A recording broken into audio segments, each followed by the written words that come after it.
আসসালামু আলাইকুম রহমতুল্লাহি ওয়া বারাকাতুহু। সম্মানিত দর্শক, নিয়তির অমোঘ নিয়মে ডক্টর মোহাম্মদ ইউনূস সরকারের ১৭ মাসের যে অধ্যায়, এটির পরিসমাপ্তি ঘটেছে। জনগণ বিদ্রোহ করেনি, বিপ্লব করেনি, তাকে ক্ষমতা থেকে টেনে হেসড়ে নামানোর জন্য রাজপথে কোনো আন্দোলন হয়নি। তাহলে তিনি কেন গেলেন? তিনি কি ইচ্ছা করে গিয়েছেন? প্রশ্নই আসে না। অন্যদিকে তিনি এবং তার যারা লোকজন, তারা থাকতে চেয়েছেন। মনের যে লক্ষ্য এবং উদ্দেশ্য ছিল অনন্তকাল থাকার, স্বয়ং ডক্টর মোহাম্মদ ইউনূস বলেছিলেন তিনি ৫ বছর থাকতে চান, এই কথা, বা তিনি যেন ৫ বছর থাকেন এই কথা জনগণ বলছে। কেউ কেউ ৫০ বছর থাকার কথাও বলছে। তার এই সরকারটির নাম ছিল অন্তর্বর্তীকালীন সরকার। দেশে বিদেশে বিভিন্ন সংবাদ মাধ্যমে তিনি সাক্ষাৎকার দিয়ে বলছেন তার কোন নির্দিষ্ট সময়সীমা নেই।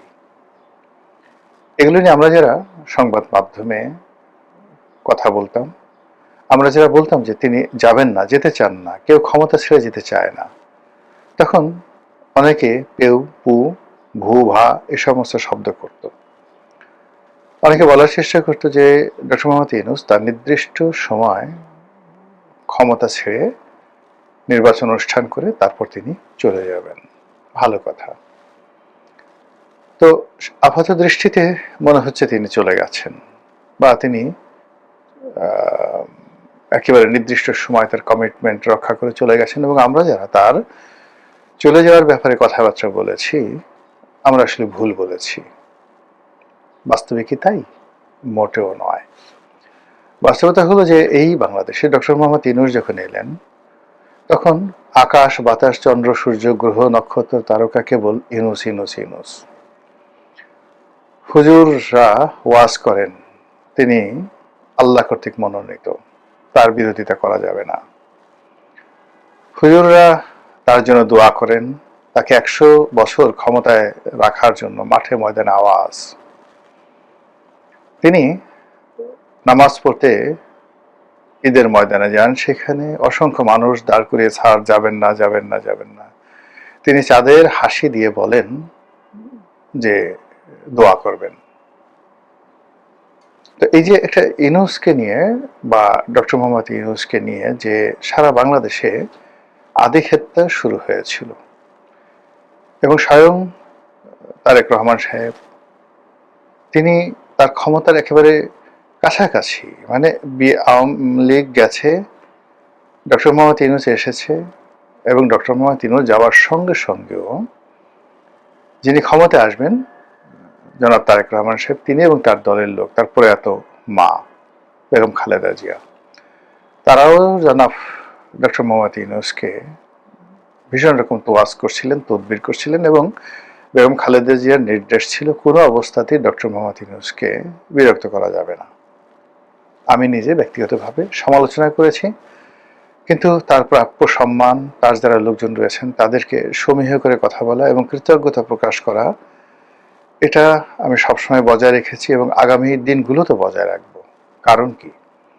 কারণ হলো আওয়ামী লীগের শাসন আমলে ২০১৪ থেকে একেবারে ২৫ পর্যন্ত ১০টি বছর যে জুলুম এবং অত্যাচারের শিকার হয়েছি, যে কষ্ট পেয়েছি, যে আতঙ্ক, অজানা শঙ্কা আমাকে তাড়া করে ফিরেছে, তার থেকে যে মুক্তি, সে মুক্তি মিলেছে আগস্ট মাসের ৫ তারিখে। ফলে আমি আওয়ামী লীগের পতন মানে যতটা না চেয়েছি তার চেয়ে বেশি আমার মুক্তি চেয়েছি।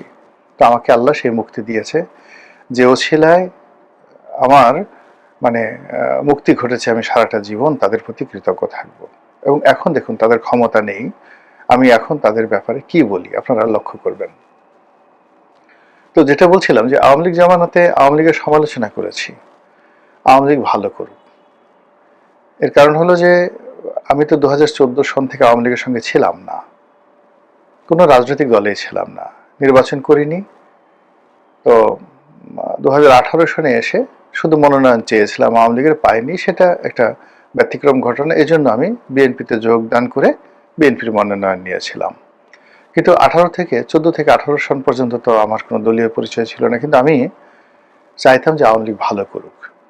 এই জন্য সমালোচনা করতাম ইতিবাচক অর্থে, যা আওয়ামী লীগের লোকজন গ্রহণ করতে পারেননি। একই ঘটনা আমার ক্ষেত্রে ঘটেছে, হয়তো আমি ভুল, কিন্তু এই যে ইউনূস সাহেবের পতনের পরে আমার কাছে মনে হচ্ছে আমি সঠিক। একেবারে প্রথম দিন থেকে ইউনূস সাহেব যেদিন শপথ নিলেন আগস্ট মাসের 8 তারিখে, তার 5 দিন পর থেকে, বা 5 দিন না, ঠিক 1-2 দিন পর থেকে আমি সমালোচনা করা শুরু করলাম।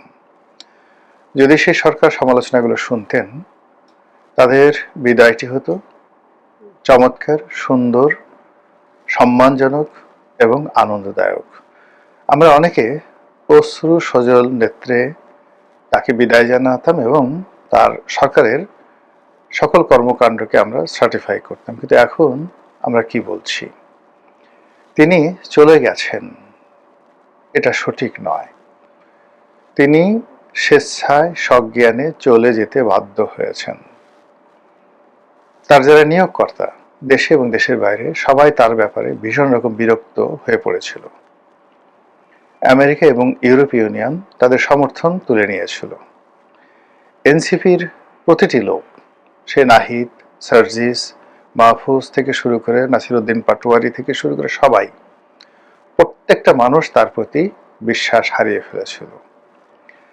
রাজনৈতিক দলগুলো যারা সংস্কার কমিশনে গিয়েছিলেন, তারা ডক্টর মোহাম্মদ ইউনূস এবং একই সঙ্গে আলী রিয়াজ এবং অন্যান্য যে সকল কুতুব তারা নিয়োগ লাভ করেছিলেন, অল অন এ সাডেন, তাদের সকলের ব্যাপারে তারা সকলের মানে এই ডক্টর মোহাম্মদ ইউনূসের যে সকল লোকজন, যাদেরকে আপনি কুতুবে ফুরফুরানি বলতে পারেন, নূরে ঝুলঝুলানি বলতে পারেন, মানে কুতুবে ফুরফুরানি মানে কুতুব তো আপনি বুঝেন যে নেতা, বড় মোর্শেদ, বা যিনি নিজেকে শায়ক বা মনে করেন যে আধ্যাত্মিক ক্ষমতার অধিকারী। তো ডক্টর মোহাম্মদ ইউনূসের জামানাতে যারা ক্ষমতা লাভ করেছিলেন, তাদের ক্ষমতা লাভ করার জন্য কোনো লড়াই ছিল না, সংগ্রাম ছিল না, চেষ্টা ছিল না, তদবির ছিল না। তারা অল অন এ সাডেন অলৌকিকভাবে ক্ষমতা পেয়েছেন, এজন্য তারা নিজেদেরকে কুতুব মনে করতেন। আর ফুরফুরানি মানে বাতাসে ভেসে বেড়ায়, ফুরফুর ফুরফুর করে। তো তাদের কোনো ওজন ছিল না, তাদের কোনো বন্ধন ছিল না। একটা ঘুড়ি বন্ধনহীন অবস্থায় যেভাবে ঘুরে বেড়ায়, ওইভাবে ডক্টর মোহাম্মদ ইউনূসের যারা কুতুব ছিলেন তারা ফুরফুর করতেন, ফুরফুরে উড়ে বেড়াতেন। এই জন্য আমি তাদেরকে বলছি কুতুবে ফুরফুরানি। আর একটা হলো নূরে ঝুরঝুরানি। নূর মানে কি? আলো, ঝকমক ঝকমক করে।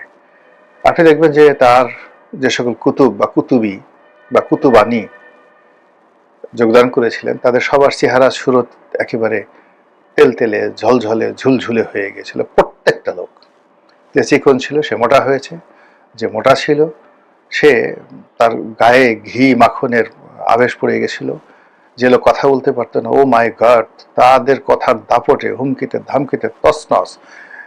প্রেস সচিব শফিকুল আলম সাহেবের মতো ভদ্রলোক মানুষ, oh my God, become a disturbing element. তার সাথে সাথে আরো যে কয়জন আসলেন প্রেস বিভাগে, মানে তাদের যে হুমকি ধামকি কথাবার্তা, আমরা যারা এই সমাজে বসবাস করছিলাম আমাদের জন্য খুব অসহ্য হয়ে পড়েছিল। তো তাদের কোনো বন্ধন ছিল না, তারা সবাই ফুরফুর ফুরফুর করছিল। এদের কারণে সমাজে অসন্তোষ তৈরি হয়েছিল। রাজনৈতিক দলগুলো, প্রধান যারা স্টেক হোল্ডার ছিলেন, তারা কোনো অবস্থাতে তাকে মেনে নিতে পারছিলেন না। নেহায়েত দায়ে পড়ে তার কাছে যেতেন, কিন্তু পিছনে পিছনে তারা বাজে কথা বলতেন। প্রশাসন ভেঙে পড়েছিল। পুলিশ, মিলিটারি, মানে 3 বাহিনীর সঙ্গে জেনারেল ওয়াকারের সঙ্গে তার কোনো সম্পর্ক ছিল না। ক্যান্টনমেন্টের সঙ্গে ওনার কোনো সম্পর্কই ছিল না। পুলিশের সঙ্গে তার কোনো সম্পর্কই ছিল না। হাতে গোনা কয়েকজন পুলিশ কর্মকর্তা একেবারে নেহায়েত কাজ করলেই নয়, সেই কাজগুলো করেছে। কিন্তু ডক্টর মোহাম্মদ ইউনূসের আইন শৃঙ্খলা রক্ষা করা, তাকে সহযোগিতা করা, তার জন্য হৃদয় মন দিয়ে কিছু করা কেউ করেননি। শুধুমাত্র যেদিন জকরুমান্না আক্রমণ করতে এসেছিল নির্বাচনের আগে, সেদিন ঢাকা মেট্রোপলিটন পুলিশ কমিশনার তিনি সদয় হয়ে যে কাজটি করেছেন, ইউনূস সাহেবের জন্য নয়, ইলেকশনের জন্য করেছেন, যেন ইলেকশনটা হয়। তো সেই যে ডক্টর মোহাম্মদ ইউনূস এমন একটা পরিস্থিতিতে তিনি পড়লেন, সারা পৃথিবী তার জন্য ছোট হয়ে এলো, সারা পৃথিবী তার জন্য বিষাদময় হয়ে গেল।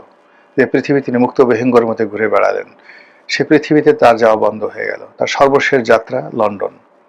সেই লন্ডনে তিনি গেলেন, অপমান হলেন, অপদস্থ হলেন, ঠাট্টা টিটকারি মস্কারা থেকে শুরু করে আওয়ামী লীগ থেকে শুরু করে অন্য সমস্ত দল, মানে তিনি রীতিমতো সেখানে নাজেহাল নয়, শারীরিকভাবে লাঞ্ছিত হওয়ার মতো অবস্থায় পড়ে গেলেন।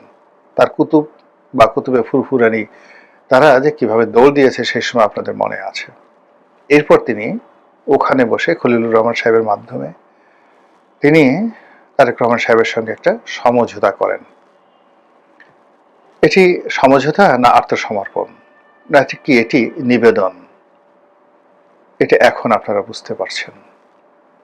তার প্রেক্ষিতে এই ফেব্রুয়ারি মাসে নির্বাচনের তারিখ ঘোষিত হয়। কিন্তু লন্ডন বৈঠকের আগে তাদের যে চাল চরিত্র, এটা আপনারা কল্পনাও করতে পারবেন না। এরপর লন্ডন থেকে ফিরে এসে নানাভাবে চেষ্টা করা হয়েছে ফেব্রুয়ারি মাসের নির্বাচনকে এগোনোর জন্য, পিছনের জন্য, সংস্কার, হা ভোট না ভোট, সংবিধান সংশোধন, নানা রকম ফন্দি ফিকির করে তিনি একটার পর একটা ঝামেলা করার চেষ্টা করেছেন, কিন্তু শেষ পর্যন্ত একটাতেও তিনি সফল হতে পারেননি। কারো আস্থা তিনি গ্রহণ করতে পারেননি। কেন পারেননি সেটা নিয়ে শরীয়তের অনেক মাসলা রয়েছে। মশলা মানে উপাদান, আর মাসলা মানে বিভিন্ন পদ্ধতি বা যে মানে কর্মকাহিনী। তো সেই শরীয়তের মাসলা কাহিনী আমি এগুলো বলবো না, এগুলো আপনারা সবাই বুঝতে পারেন। It is open. আমি মারেফতের কতগুলো জিনিস বলবো, যেটি শেখ হাসিনার জন্য প্রযোজ্য ছিল, ডক্টর মোহাম্মদ ইউনূসের ক্ষেত্রে ঘটেছে, আর তারেক রহমান সাহেবের ক্ষেত্রে ঘটার যেন সম্ভাবনা না হয়, এই জন্য এই কথাগুলো বলা। ডক্টর ইউনূসকে বলে আমি মূলত তারেক রহমান সাহেবকে বোঝাতে চাচ্ছি, তিনি তার আশেপাশে কোনো আল্লাহওয়ালা ভালো মানুষ রাখেননি। একমাত্র তার যে ধর্ম উপদেষ্টা, যে ভদ্রলোক, তিনি সরকারের অঙ্গ ছিলেন না, তার আমল একিন কর্ম এটি ভালো ছিল। আর বাকি যারা ছিলেন এদের কার বিরুদ্ধে বলেন তো? জেনা, ব্যভিচার, যৌনতা, মদ্যপান, ঘুষ, দুর্নীতি, অনিয়ম, লোক ঠেকানো, মুনাফিকি, টাউটারি, বাটপারি, এই যে জিনিসগুলো আছে, আপনি কোনটা নেই কার বিরুদ্ধে, কয়জনের বিরুদ্ধে নেই, এটা খুঁজে বের করেন। ফলে রাষ্ট্র ক্ষমতায় যারা বসবেন তাদের আশেপাশে এমন ভালো মানুষ থাকবে যাদেরকে আরো আজিম থেকে আল্লাহ রাব্বুল আলামিন ছায়া প্রদান করেন। যারা কোনো গাছের তলে বসলে সে গাছ ছায়া বিতরণ করে, বাতাস সে গাছের সেই ডালপালা দোলাতে থাকে। এরকম মানুষ যখন সরকারে থাকে, সরকার প্রধানের পাশে থাকে, আশেপাশে থাকে, তখন সেখানে আল্লাহ রাব্বুল আলামিন রহমত বরকত নাজিল করেন। অনেক সরকার প্রধান মদ্যপান করেছেন, করেন। ডক্টর মোহাম্মদ ইউনূস মদপান করেন কিনা আমি জানি না। অনেক সরকার প্রধান নিজেরা জেনাকার, ব্যভিচারী, তারপর ধর্ষণকারী, তারপরও তারা সফল হয়েছেন। যুদ্ধক্ষেত্র নয়, এমনি প্রকাশ্য সেই গৃহবধূদেরকে ধরে ধরে রাজপ্রাসাদে এনে বহু রাজা সঙ্গম করে তাদেরকে ছেড়ে দিয়েছেন, ধর্ষণ করে ছেড়ে দিয়েছেন, কিন্তু তারা সফল হয়েছেন। এর কারণ হলো রাজকর্মে তারা কখনো মুনাফিকি করেননি, ন্যায় বিচার প্রতিষ্ঠা করেছেন, জুলুম অত্যাচার প্রশ্রয় দেননি। ফলে ওই রাজাদের ব্যক্তিগত যে অপরাধ, এটা রাজকর্মে সংমিশ্রিত হয়নি।